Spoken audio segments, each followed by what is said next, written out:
No, So but ancient Rome sounds like a terrible place. you mean America or ancient? Yeah, I'm sorry, I'm confused. yeah, no, No, but I'm not even saying you know this already, so I'm not telling you anything you don't know. But for the benefit of the people who watching on, and we'll get to you in a second. Watch up, but the idea is that the United States was based on ancient Rome, like the symbolism, the paraphernalia, God knows what else, the images that are associated with the United States are the same ones that were associated with ancient Rome, and it's not an accident. It was done on purpose. You guys still refer to it as a Senate, for example. Nobody else has a yeah. Senate, ancient Roman Senate.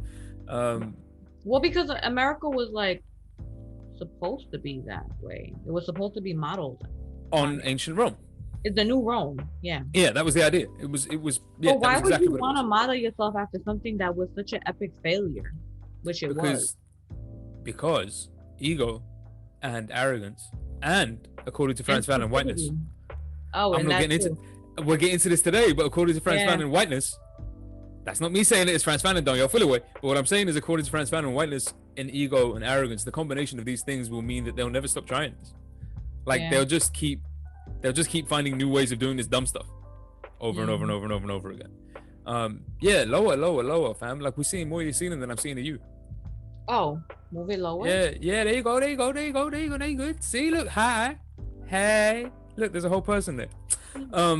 But no. So the point was this bread and games principle, and what I started thinking about the other day was what happens. So you've seen the Gladiator, right? I think we watched it. No, I've seen 300. Okay, I should warn you. I've never Missy, seen Gladiator. I'm just telling you now, because Missy, shout out Missy, who's doing our editing in the background, but Missy has just thrown like 3 cups across her room. All right, Missy, I don't watch a lot of movies. I know, but you have to understand where she's coming from, because she does, and in her head, it's like not reading books. In her head, it's like there are certain books you didn't read. It's like how you do that. There's a lot of books I haven't read. I know. What I'm saying. You shouldn't be saying that when you're getting a PhD. But what I'm saying is, so the Gladiator, the whole premise of the Gladiator, right? We'll watch it together at some point. I'm pretty sure we watched it together at some stage. But no, we haven't. I've never seen it. It's with Russell Crowe, right? Yeah. I never seen it. All right, fair enough. Well, at some point we're gonna have to watch it together. But the point is, the premise is what happens when these games are disturbed by politics. That is to say, when the two you can't really separate the two worlds out anymore, right? So the idea of ancient Rome was bread and games.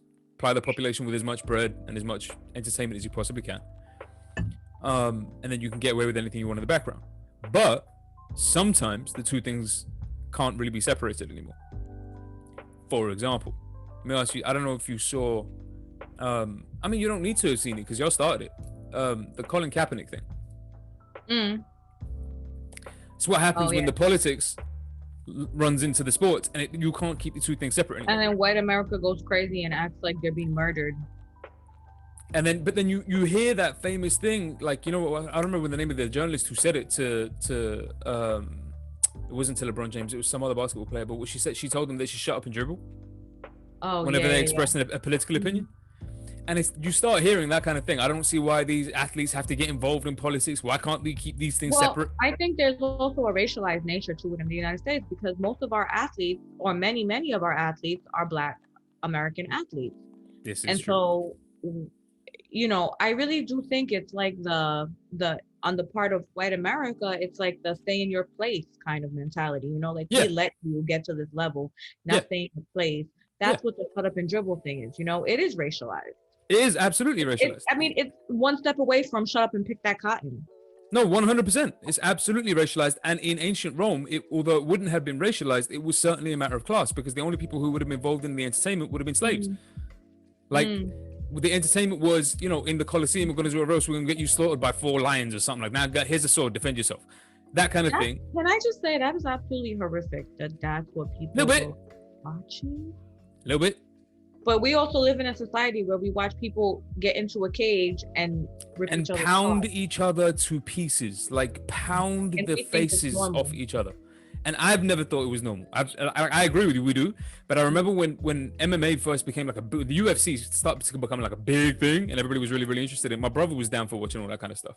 Shout out DJ Reluctant. But the point is, if y'all know, you know. In any case, if you don't know, get to know. But the point is, yeah, when that first started happening, and I started getting into that, and it was the whole, you know what really turned me off immediately?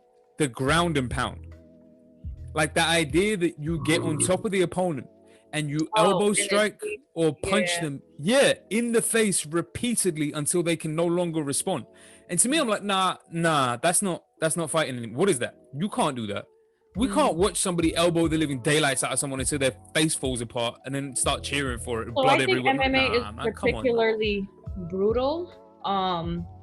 But I think fighting is a sport, and you know, I train. I'm with you. And I'm with you. It's real technique. You have to, Facts. know what you're doing. And for that, I do appreciate fighting as a sport. So I guess my question would just be like, where do you draw the line then? Well, I think there's an easy line to draw for me. The easy line to draw for me is the point at which the sport that you're engaged in starts risking the ability of the athlete to repeat it. That's the line. Like if I have to risk my ability to be an athlete in order to complete this athletic performance, I don't know if we're doing the right thing anymore. Like we might have gone a little too far here. So if what we're saying is like, okay, so I'm a big boxing fan. I watch mad boxing all the time. You know this. So I watch boxing all day long. Like I'm involved in it. I'm not judging. I like the entertainment in games they throw out for us too, right? So like I watch boxing all day long. I got my favorites and Cool. Shout out Anthony Joshua if he's watching. You know what I'm saying? But the point is, yeah, I'm sure he's watching. He needs to be. Like I'm just saying, he needs to be. AJ Boxing needs to get involved in something educational. I'm just saying, y'all put that out there. Go tell him, tag him. But the point is, so I watch like mad boxing, what have you. But the idea in that sport is that first and foremost, the referee dives in the second they get the impression that the opponent can't respond. It's not as though you can continually pound them. Yeah. Second of all, they're wearing gloves. They're wearing gloves. They're wearing freaking gloves. And third of all, there's a point scoring system. It's not I don't have to knock you the crap out. Like I can beat you on just being better than you as a boxer. Floyd Mayweather made a whole career out of almost never knocking anybody out. Like he must have had 3 knockouts in his career, something like that. But he made an art out of not getting hit. Yeah. Art form. No one could take that away from him. Absolute art form out of not getting hit. And I never really had to be gory about it. He left the ring every time without a scratch or a mark on his face. And the opponent wasn't really beaten up. Like I was just better than you at this. That's an art form to me. Like I get that. Like there's an athletics and there's a meaning to that. But if you take the gloves off and then put the ring in the cage, and now you'll just pound each other until someone can't stand up. All right, then where are we drawing the line between that and a street fight? The audience? Like the TV rights?